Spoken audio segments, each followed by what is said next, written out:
Good evening friends, welcome to your channel. நான் உங்கள் Diwakar Sundararajan. So முதல்ல டிஸ்க்ளைமர் பார்த்துட்டு நிஃப்டியோட பர்ஃபார்மன்ஸ் பார்ப்போம். இன்னைக்கு மார்க்கெட் ஒரு கேப் அப்.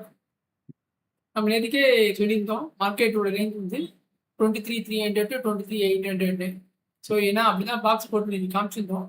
எவ்வளோ பேர் கரெக்டாக நோட் பண்ணீங்கன்னு தெரியல. போன டியூஸ்டேலேருந்து என்னுடைய மார்க்கெட் இந்த ரேஞ்சில் தான் சுற்றின்னு இருக்கு. ஸோ அப்போ நம்ம இன்னைக்கு எப்படி ட்ரேட் எடுக்கலாம் அப்படின்னு பார்க்கறதுக்கு முன்னாடி நேத்திக்கு மார்க்கெட் எப்படி போயிட்டு இருக்கு அந்த ஒரு இதை பார்த்துருவோம். நேற்றுக்கு ஆக்சுவலாக மார்க்கெட் ட்ரெண்டாக போச்சு. நம்ம எப்பயுமே இந்த ட்ரெண்ட் லைன் வரையுவோம்.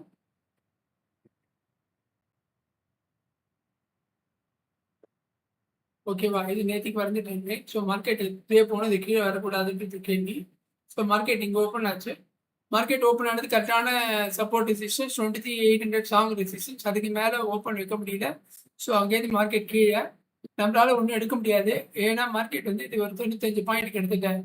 858 to 730 நம்ம புட்டு எடுத்தாலும் உடனே டார்கெட் இருக்குது, பக்கத்துலேயே டார்கெட் இருக்குது. நம்மளால எடுக்க முடியாது, வெயிட் பண்ணி தான் ஆகணும்.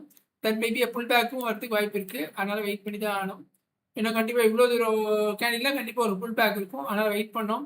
அதுவே மார்க்கெட் கரெக்டாக சப்போர்ட் டார்கெட் அடிச்சுட்டு அங்கேருந்து மார்க்கெட் ரிவர்ஸ் ஆச்சு. அப்போ ஆஸ் யூஷுவல் நம்ம என்ன பண்ணுவோம், ஃபுல் பேக்காக கண்டுபிடிக்கிறதுக்கு ஃபிபனாச்சி வச்சு ரீட்ரேஸ் பண்ணி எந்த லெவல் பர்ஃபார்மன்ஸ் ஆகுது அப்படின்னு பார்ப்போம். இது ஆஸ் யூஷுவல் நம்ம பண்ணுறது தான். நம்ம வீடியோ பார்க்குறவங்க எல்லாருக்குமே தெரிஞ்சிருக்கோம். ஸோ மார்க்கெட் பார்த்தீங்கன்னா அங்கேருந்து திரும்பி 0.568 618 பற்றி ரிட்டர்ன் ஆகுது. கோல்டன் ரேஷியோன்னு சொல்லுவாங்க. ஸோ இங்கே ரிட்டர்ன் ஆகுது. இது எப்படி நமக்கு ரிட்டர்ன் ஆகுது தெரியும். இப்போ மார்க்கெட் முடிஞ்ச அப்புறம் பார்க்கணுமே அப்படின்னா இது கண்டிப்பாக நமக்கு புல் பேக் தான். புல் பேக்ன்றது இதுவரையும் புல் பேக் தான். டவ் தியரி என்ன சொல்லுதுன்னா, மார்க்கெட் ரிட்டர்ன் ஆகி failure to touch the previous high, bearish concept. So high touch பண்ணாமல் திரும்பும் அப்படின்னு சொல்லுது. இது தாண்டி மேலே போயிடுச்சுன்னா அப்போ market trend change of character ஆகுது, மார்க்கெட் மாறுதுன்னு அர்த்தம். இப்போ மார்க்கெட் திரும்பி இப்படி போகுது. அப்போ நம்ம வெயிட் பண்ணுவோம். முதல்ல 0.5 தொடுது, அப்புறம் 0.618 தொடுது. நார்மலாகவே பார்த்தீங்கன்னா டவ் தேதி படி 0.5லேருந்து 0.618 தான் நார்மல் ரீட்ரேஸ்மெண்ட். 0.25லேயே திரும்புதுன்னா பையர்ஸ் ஐ மீன் இந்த பக்கத்தில் வரும்போது பையர்ஸ் ஆக்டிவாக இல்லை, செல்லர் ஸ்ட்ராங்காக இருக்கான்னு அர்த்தம். ஸோ இந்த மாதிரி 0.5 to 0.68 ரெண்டு பேரும் ஈக்குவலாக ஆக்டிவாக பார்ட்டிசிபேஷன் இருக்கான்னு அர்த்தம். ரொம்ப 0.75 போச்சுன்னா ஆப்போசிட் பார்ட்டி ரொம்ப அக்ரெசிவாக இருக்காங்க, டஃப் ஆர். அந்த மாதிரி நேரத்தில் உங்களுக்கு ஃப்ரைடேஸ்க்கு மூவ்மெண்ட் பார்த்துட்டு அதிகம் இருக்குது. இவ்வளோ தூரம் மார்க்கெட் கண்டிப்பாக சைடிஎஸ்க்கு பாசிபிலிட்டி இருக்குது. ஸோ மார்க்கெட் 0.5618 திரும்பி இருக்குது. இது கோல்டன் ரேஷியோ. ஸோ இப்போ நம்ம இந்த இடத்துல இது கேண்டில் முடிஞ்சு இந்த இடத்துல எடுக்கலாம் ட்ரேட்.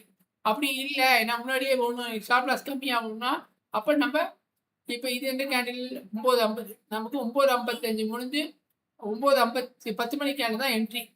இல்லை எனக்கு கொஞ்சம் சீக்கிரம் போகணும் அப்படின்னா நீங்கள் டைம் ஃப்ரேமை கம்மியாக பண்ணிட்டீங்கன்னா மார்க்கெட் எங்கே வருது, 0.5ல திரும்பி 0.5ல திரும்பிட்டு இந்த இடத்துலையே ஒரு 3 மினிட்ஸ் உங்களுக்கு நல்லா கேண்டில் எல்லாம் பாருங்க. கேண்டில் பார்த்தீங்கன்னா இந்த கேண்டிலே கேண்டில் தான். ஆனால் இங்கே ஒரு சின்ன பையிங் ப்ரெஷர் இருக்குது. ஓகே, வெயிட் பண்ணலாம். அடுத்தது திருப்பி பையிங் ப்ரெஷர், வெயிட் பண்ணலாம். அடுத்தது இந்த கேண்டில் பார்த்தீங்கன்னா இது எத்தனை மணி கேண்டில், இது 9:54 கேண்டில். அங்கே கரெக்டாக உங்களுக்கு கிட்டத்தட்ட ஒரு ஷூட்டிங் ஸ்பாட்னு சொல்ல, ஐ மீன் ஷூட்டிங் ஸ்டார்னு சொல்ல முடியாது, ஓகே ஸ்பின்னிங் டாப்னு சொல்லலாம். ஸோ அங்கே வச்சிருக்கேன். ஸோ அடுத்த கேண்டில் உங்களுக்கு கன்ஃபர்மேஷன் மார்க்கெட் இறங்குது. ஸோ எகைன் திருப்பி பார்த்தீங்கன்னா 10 மணி கேண்டில் கன்ஃபார்மாக எடுத்துக்கலாம். இல்லை இந்த லோவை பிரேக் ஆகும்போது இங்கே எடுக்கலாம். சரி, மோஸ்ட்லி நம்ம இங்கே எடுக்கிறோம் அப்படின்னா 771 நம்ம டார்கெட்டு. ஃபர்ஸ்ட் டார்கெட் இங்கே இது லோ, இதான் ஃபர்ஸ்ட் டார்கெட். ஸோ 771லேருந்து எடுத்தீங்கன்னா 771லேருந்து கிட்டத்தட்ட 731. இதில் பார்ப்போமே ஆப்ஷனில் 23,800 புட்டு ஆப்ஷன் 10 மணிக்கு எப்படி போயிருக்குன்னு பார்ப்போம்.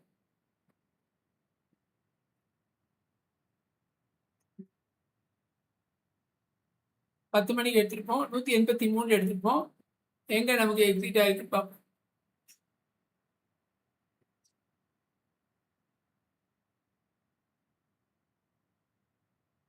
நமக்கு டார்கெட்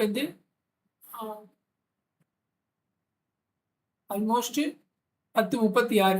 10:36க்கு நம்ம எங்கே என்ட்ரி இங்கே தான் என்ட்ரி 3 மினிட்ஸ் ஈவன் 5 மினிட்ஸே வச்சுருந்தேன் கூட நீங்கள் 5 மினிட்ஸே பார்க்கலாம், ஒன்றும் தப்பு இல்லை. மார்க்கெட் இந்த இடத்துல என்ட்ரி 10 மணிக்கு என்ட்ரி, டார்கெட் ரீச் ஆனது 10:55, கிட்டத்தட்ட 1 ஹவர் ஸ்ட்ரகிள் ஆகிருக்கு இந்த இடத்துல மார்க்கெட். ஸோ 10 மணிக்கு என்ட்ரி 187 என்ட்ரி, ஓகேவா சார்? இந்த இடத்துல போட்டு 197 என்ட்ரி 10:55 ஆல்மோஸ்ட் இந்த இடத்துல. ஸோ 25 பாயிண்ட் சாரி கிட்டத்தட்ட 30 பாயிண்ட் கண்டிச்சு, ஓகேவா? இது ஃபஸ்ட்டு ட்ரேட். ஸோ அப்போ மார்க்கெட் வந்து ரீட்ரேஸ்மெண்ட் நம்ம பார்த்தோம்ல. ஸோ 0.5 அடிச்சுட்டு மார்க்கெட் திரும்பி இங்கே வந்துடுது. ஸோ இப்போ அடுத்தது நாம் என்ன பண்ணுவோம்? மார்க்கெட் இங்கே வந்துட்டு நிற்கலை, அதுக்கப்புறம் உடச்சி அடுத்த இதுக்கே வந்துடுச்சு. நம்ம இங்கேயே டார்கெட் எக்ஸிட் ஆகிட்டோம், ஆனால் அடுத்த மார்க்கெட் இங்கே வந்துடுச்சு. ஸோ அப்போ திருப்பி வந்து நம்ம இங்கேருந்து ஃபிபனாச்சியை இந்த லோக்கு போடலாம், இந்த லோ இந்த ஸ்விங் லோக்கு போடலாம், ஏன்னா இதான் பெரிய ஸ்விங். ஸோ இங்கே பார்த்தீங்கன்னா திருப்பி மார்க்கெட் அங்கேயே இவ்வளோ தூரம் வந்த மார்க்கெட்டு திரும்பி கரெக்டாக 0.5 தாண்டி 0.618 திரும்புது. எப்பயுமே 90% 80% 0.5 to 0.65 தான் ரீட்மேன்ஸ் இருக்கும். ஓகே, இங்கே நமக்கு ஒரு 1 ஹவர் சப்போர்ட் இஷ்யூஸ் இருக்குது. கரெக்டாக அது வரைக்கும் மார்க்கெட் போச்சு, ரீட்டைல் பண்ணிக்கலாம். அப்படி இல்லை நான் பிரேக் அவுட் லேட்டர் எடுக்க மாட்டேன், எனக்கு ரீடெஸ்ட் கன்ஃபர்மேஷனா திரும்பி போய் ரீடெஸ்ட் எடுத்து கன்ஃபார்ம் ஆகிடுது, அந்த இடத்துல எடுக்கலாம் நீங்கள். ஸோ திருப்பி ஒகைன் என்ட்ரி உங்களுக்கு எத்தனை மணி கேண்டில்? 12:15 candle entry. ஏன்னா இதெல்லாம் ஒரு கன்சல்டேஷன் ஸ்ட்ராங்காக உடஞ்சி இந்த இடத்து தான். ஸோ கரெக்டாக 12:15 என்ட்ரி. ஸ்டாப் லாஸ் இங்கே இந்த இடத்துல ஸ்டாப் லாஸ் 12:15 என்ட்ரி. 12:15 அதே மாதிரி பார்ப்போமா? 12:15 என்ட்ரி, டார்கெட் ரீச் ஆகுது 12:35. இந்த வாட்டி கொஞ்சம் சீக்கிரமே டார்கெட் அச்சீவ் ஆகிடுச்சு. 12:15 234 12:35 300 பாயிண்ட். ஸோ சாலிடாக 60 பாயிண்ட் வந்துடுச்சு. ஸோ இன்றைக்கி இந்த 2 ட்ரேடு அருமையான ட்ரேடு. ஸோ இந்த 2 ட்ரேடு தான் நம்ம ஃபோக்கஸ் பண்ணோம். அதுக்கப்புறம் டைம் ஆகிடுது, இன்ட்ரெஸ்ட் போயிடுது, போதும்னு விட்டுட்டோம். ஏன்னா மார்க்கெட் வந்து இந்த ரேஞ்சை உடைக்கல. ஏன்னா இந்த கால் புட்டு 2 பேருமே 23,600 ஓரளவு ஸ்ட்ராங்காக இருந்தாங்க. ஸோ மார்க்கெட் சீக்கிரம் உடைக்க மாட்டாங்க தெரிஞ்சிச்சு. அதனால் 2 நல்ல ப்ராஃபிட் எடுத்ததுனால க்ளோஸ் பண்ணிட்டு வந்துட்டோம். ஸோ இதை வந்து இப்படி பார்த்தோம். இப்போ இதையே வந்து இன்னொன்று சொன்னேன், ட்ரெண்ட் லைனை வச்சு பார்க்கலாம். இப்போ பார்த்தீங்கன்னா நேற்றுக்கு வந்து மார்க்கெட் இப்படி போய் இதில் டச் ஆகி போயிடுது. அப்போ இந்த ட்ரெண்ட் லைனில் கொஞ்சம் எக்ஸ்டெண்ட் பண்ணலாம். இன்றைக்கும் அப் ட்ரெண்ட் தான் இருக்கான்னு கன்ஃபார்ம் பண்ணுறதுக்கு எக்ஸ்டெண்ட் பண்ணலாம். அடுத்தது மார்க்கெட் ஆனால் இன்றைக்கி லோயரில் வச்சுனே வந்து தேதி படி. அப்போ என்ன பண்ணலாம்? ஒரு பாயிண்ட் கடத்தி அடுத்த பாயிண்ட் லோ வந்தோடனே நீங்கள் இப்படி வச்சிடலாம். அப்புறம் அதை இழுத்து விடலாம். ஓகே, டச் ரெஸ்பெக்ட் பண்ணுது. ஸோ இந்த மாதிரி ஒரு அப் ட்ரெண்டு ஒரு டவுன் ட்ரெண்ட் ரெண்டும் ஜாயிண்ட் அடிக்கிற பேருக்கு வந்து இந்த இடத்துல வந்து பிளாஸ்ட் ஆகும். ஒன்று மார்க்கெட் வந்து மேலே போகும், இல்லை கீழே போகும். ஸோ என்ன நடந்தது? அது என்ன நடந்தது? பிளாஸ்ட் ஆகி கீழே வந்துச்சு. கீழே வந்தால் நமக்கு டார்கெட் எங்கே? இந்த ட்ரெண்ட் லைன் எங்கே ஸ்டார்ட் ஆகிருக்கு? ஆல்மோஸ்ட் இங்கே ஸ்டார்ட் ஆகிருக்கு. ஃபர்ஸ்ட் இந்த சப்போர்ட்டில் வச்சுக்கலாமே, பாடி இங்கே தான் இருக்குது. இதுவரையும் டார்கெட், இதுவரையும் வரணும் மார்க்கெட். ஆனால் இதுவரையும் தான் வந்து ஃபர்ஸ்ட் டார்கெட்டாக திருப்பி செகண்ட் டார்கெட் ஆகியாரு. ஸோ இந்த மாதிரி நீங்கள் நடுவில் எடுக்கிறத விட ட்ரெண்ட் லைனில் எடுக்கும்போது உங்களுக்கு நீங்கள் தைரியமாக எடுக்கலாம். ஸ்டாப் லாஸ் ரொம்ப கம்மியாக இருக்கும், ஒரு 10 பாயிண்ட் கூட இருக்காது. டார்கெட் பார்த்தீங்கன்னா ட்ரெண்ட் லைனோட பிகினிங் உடஞ்சதுன்னா ட்ரெண்ட் லைனோட பிகினிங். ஸோ அதுக்கப்புறம் பார்த்தீங்கன்னா மார்க்கெட் வந்து இந்த டார்கெட் அச்சீவ் பண்ணிச்சு, இந்த டார்கெட் அச்சீவ் பண்ணல. ப்ராபபிளி நாளைக்கு இந்த டார்கெட் வந்து அச்சீவ் ஆகலாம். எனக்கு தெரிஞ்சு இப்போ நீங்கள் கிஃப்ட் நிஃப்டி பார்த்தீங்கன்னா 484 நிற்குது. இப்போ பாருங்க 23,484 நிற்குது. நீங்கள் இங்கே நம்ம ஸ்பாட்டை பாருங்கள் 483 இங்கே இருக்குது. ஸோ ஆட்டோமேட்டிக்காக மார்னிங் வந்து இதை தாண்டி தான் கேப் டவுன் வரதுக்கு வாய்ப்பு அதிகமாக இருக்குது. ஸோ ட்ரெண்ட் லைன் எப்பவுமே பிரேக் ஆச்சுன்னா அந்த ட்ரெண்ட் லைன் எங்கே ஸ்டார்ட் ஆச்சோ அது வரையும் போகிறதுக்கு வாய்ப்பு இருக்குது. ஸோ ஒரிஜினல் ஸ்டார்ட் ஆனது 23,400 இது வரையும் போகிறதுக்கு வாய்ப்பு இருக்குது. ஆல்ரெடி இங்கே வந்துருக்கு as per gift Nifty. So but நம்ம மார்க்கெட்டில் இன்னும் கொஞ்சம் ஒரு 1 ஹவர் இருக்குன்னா கண்டிப்பாக உடச்சிட்டு இங்கே வந்துருக்கு. ஸோ இதுதான் இந்த ட்ரெண்ட் லைனோட எஃபெக்ட். ஸோ முடிஞ்ச வரையும் ட்ரெண்ட் லைன் வைக்க ட்ரை பண்ணுங்கள், கண்டிப்பாக உங்களுக்கு நிறைய ட்ரேட் கிடைக்கும். ஓகே, இப்போ வந்து நாளைக்கு என்னன்றதை பார்ப்போம். அதுக்கு முன்னாடி வந்து மற்றதெல்லாம் ஒரு ரவுண்டு பார்ப்போம். விடியாபிக்ஸ் 3.35 கம்மியாக இருக்குது. Okay, US dollar 96.9. ஓகே, அடுத்தது bank Nifty 0.2%. Gold 1300. Mid cap small கேப்லாம் ஒன்றும் பெருசாக இல்லை. இது எல்லாமே நீங்கள் ஒரு ஃப்ளாட்டு தான். க்ரூட் ஆயில் 102 கிட்டத்தட்ட 97 வந்துட்டு மத்தியானத்துக்கு மேலே ஏறி இருக்கு. இதோட இம்பாக்ட் தான் கிஃப்ட் நிஃப்டி மார்க்கெட் முடிஞ்சோடனே இறங்கி இருக்கு. குளோபல் டென்ஷன் ஹெவியாக இருக்கு. நம்ம ட்ரம்ப் வேற மோடி வேற மீட்டிங் கொடுத்துருக்காரு, எல்லாரையும் கூப்பிட்டுருக்காரு. ஸோ கண்டிப்பாக நாளைக்கு நெகட்டிவாக தான் மார்க்கெட் இருக்குது. இந்த நிமிஷம் வரையும் கண்டிப்பாக திருப்பி diesel price, petrol price increase பண்ணுறது வாய்ப்பு இருக்குது. நிறைய ரெஸ்ட்ரிக்ஷன் போடுறதுக்கு வாய்ப்பு இருக்குது. இதெல்லாம் மார்க்கெட்டுக்கு நெகட்டிவ். ஸோ அதனால் லாங் சைடு ஆர் கால் சைடாக பொசிஷன் ஹோல்ட் பண்ணோம்னா முடிஞ்ச வரையும் ஷார்ட் சைடில் இருக்கலாம் இந்த வார் முடிகிற வரையும். ஓகே, நாளைக்கு என்ன எப்படின்றத பார்ப்போம். அதுக்கு முன்னாடி ஓஏயோட பொசிஷனை பார்த்துருவோம். நான் அதை ஓப்பன் பண்ண மறந்துட்டுருக்கேன்.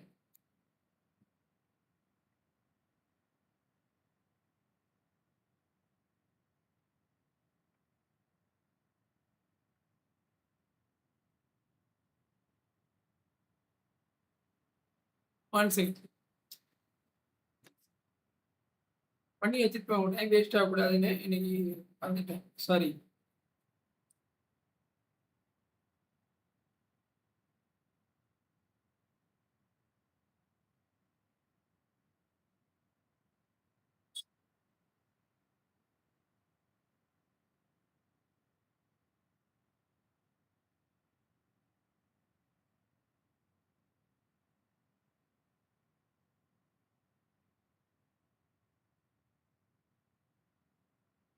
எதுக்கு ஓஏ காமிக்கணும்னா, ஓஏ வந்து பார்த்தா நல்லது, பார்க்க தெரிஞ்சா நல்லது. சம்டைம்ஸ் அதுலேயே உங்களுக்கு க்ளூ கொடுத்துருவாங்க. இப்போ பார்த்தீங்கன்னா நிஃப்டி வரும் திருப்பி. ஓகே, இப்போ மார்னிங் ஓப்பன் ஆகி எப்படி கேப் டவுன் நமக்கு மார்க்கெட் டவுன் சைடு டைரக்ஷன் கண்டுபிடிக்கிறோம் அப்படின்னா, ஃபஸ்ட்டு மார்க்கெட் வந்து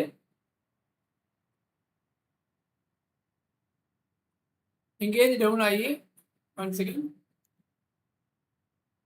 மார்க்கெட் இங்கேருந்து டவுன் வர மாட்டேங்குது.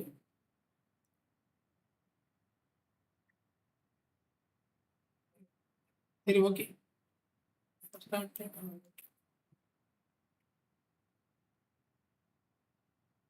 மார்க்கெட் இங்கேருந்து டவுன் ஆகி இவ்வளோ தூரம் வந்துட்டு திருப்பி இங்கே போயிட்டு அங்கேருந்து ஸ்ட்ரைட்டாக இங்கே வந்துச்சு.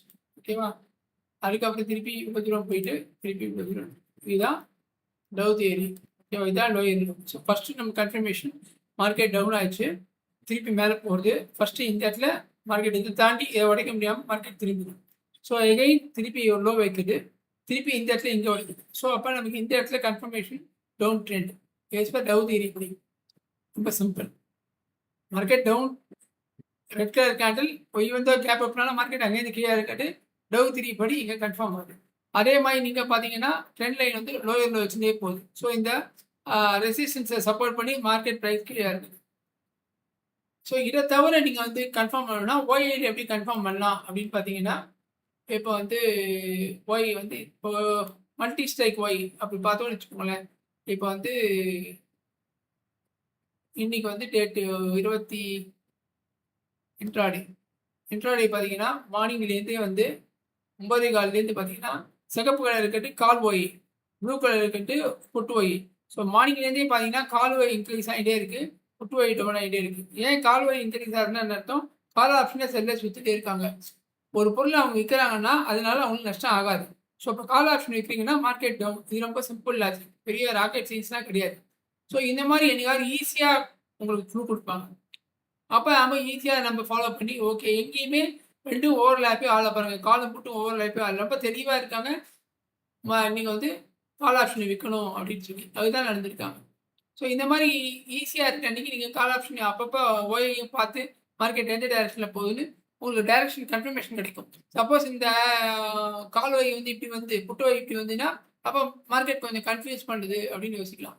ரொம்ப தெளிவாக மார்னிங்கே எத்தனை மணிக்கு பாருங்க, இந்த டைம் பார்த்தா தெரியும். பாருங்க 9:20 இங்கே கீழே டைம் தெரியுது பாருங்க.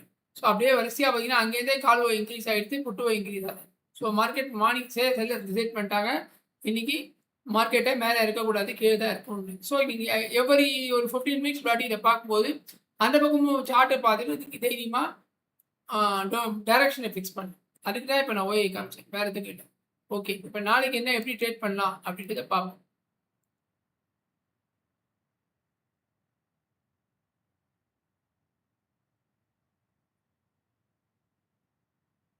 நீங்க டெய்லி இது முடிஞ்ச மார்க்கெட்டா இருந்தாலும் பரவால்ல. நாளைக்கு இதே மாரி மார்க்கெட் ஓப்பன் ஆன அப்புறம், உங்களுக்கு தெரிஞ்ச டிராயிங்ஸ இந்த பக்கம் ஒண்ணு, இந்த பக்கம் ஒரு கோட வரைங்க. மார்க்கெட் எப்படி போகுது அப்படின்னு பார்ப்போம். இப்ப சதிக்கு பார்த்தீங்கன்னா, ட்ரெண்ட் லைன் எப்பவுமே மார்க்கெட் மேலேருந்து கீழ வருதுன்னா, அந்த அப் சைட்ல நீங்க டிராயிங்ஸ் வரைங்க. ட்ரெண்ட் லைன்ல டிராயிங்ஸ் வைங்க. ஏதாவது எவ்வளோ touch maximum at least minimum 2 set. இல்ல பாடி டச் ஆனா எனக்கு 3 டச் ஆகுதுன்னா பரவால்ல. 3 டச் பண்ணிக்கலாம். தப்பு இல்ல. அதிகமான டச் தான் பார்க்கணும் ஒழிஞ்சு, எக்ஸாக்ட்டா கோடு பிக்க தான் பிடிக்கணும், பாடி தான் பிடிக்கணும் இல்ல. ஸோ, இப்ப மார்க்கெட் வந்து கீழ இறங்கிட்டு இருக்கு. இப்ப 15 மினிட்ஸ்ல வச்சு பார்ப்போம். மார்க்கெட் இறங்கிட்டு இருக்கு. நாளைக்கு எப்படின்னு பார்ப்போம். அகைன் இப்ப பார்த்தீங்கன்னா, இந்த சைட்ல மார்க்கெட் வந்து இப்படி போயிருக்கு. ஸோ, இப்ப இந்த ட்ரெண்ட உடைச்சு தான் மார்க்கெட் கீழ வந்திருக்கு. திருப்பி இப்ப நாளைக்கு வந்து இந்த ட்ரெண்ட் உடைக்குதா, கண்டிப்பா மார்க்கெட் டவுன்ல தான் போயிட்டு இருக்கு. அத பத்தி ஒண்ணும் பயப்பட வேண்டிய அவசியம் இல்ல. இப்பயே ஆல்ரெடி வந்து நிஃப்டி பார்த்தீங்கன்னா 23,462 180 பாயிண்ட் டவுன்ல தான் இருக்கு. இப்போ நாளைக்கு வந்து கண்டிப்பா டவுன் தான். அதனால இப்ப நாளைக்கு ஓப்பன் ஆச்சுன்னா, எங்க ஓப்பன் ஆகுதுன்னு பார்ப்போம். சப்போஸ் இதே ரேஞ்ச்ல 483ல இங்க ஓப்பன் ஆச்சுன்னா, நாம வந்து இந்த சப்போர்ட் சஸ்டெயின் ஆச்சுன்னா, நம்ம வந்து டார்கெட்ட கால் சைட் ட்ரை பண்ணலாம். பட் மார்க்கெட் டவுன்னால மேல போயிட்டு கீழ வர ட்ரேடு தான் பார்க்கணும் ஒழிஞ்சு, கீழ இருந்து மேல போற ட்ரேட பார்க்க மாட்டோம் நமக்கு. ஆக்சுவலா நேத்திக்கே நான் மார்னிங்கே போட்டு வச்சுட்டேன். இந்த ட்ரெண்ட் லைன் உடைச்சுதுன்னா, இதுக்கு கீழ வந்துன்னா இங்க பி டார்கெட் எடுப்போம், இங்க டார்கெட் எடுப்போம்னு. பட் ஆனா மார்க்கெட் இதுக்கு கீழ வரல.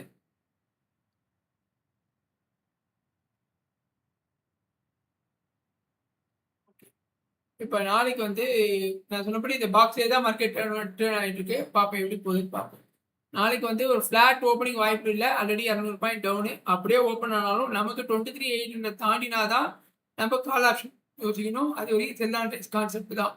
ஸோ மார்க்கெட் எங்கெங்க ரெசிஸ்டன்ஸ்ல வருதோ, லெவல்ஸ்ல வருதோ, அப்ப நம்ம தைரியமா ஒரு பிரைஸ் ஆக்ஷனை பேஸ் பண்ணி ஒரு ஷூட்டிங் ஹேமரோ, ஒரு பேரிஷ் என்ட்ரிங்கோ பார்த்துட்டு நம்ம தைரியமா ஷார்ட் ட்ரேட் போலாம்.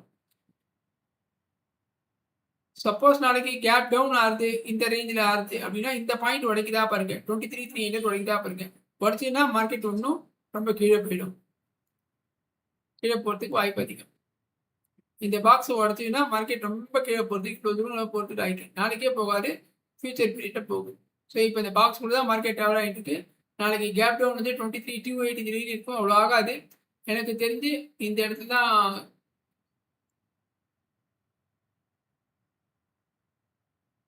இந்த இடத்துல ஓப்பன் ஆகும்.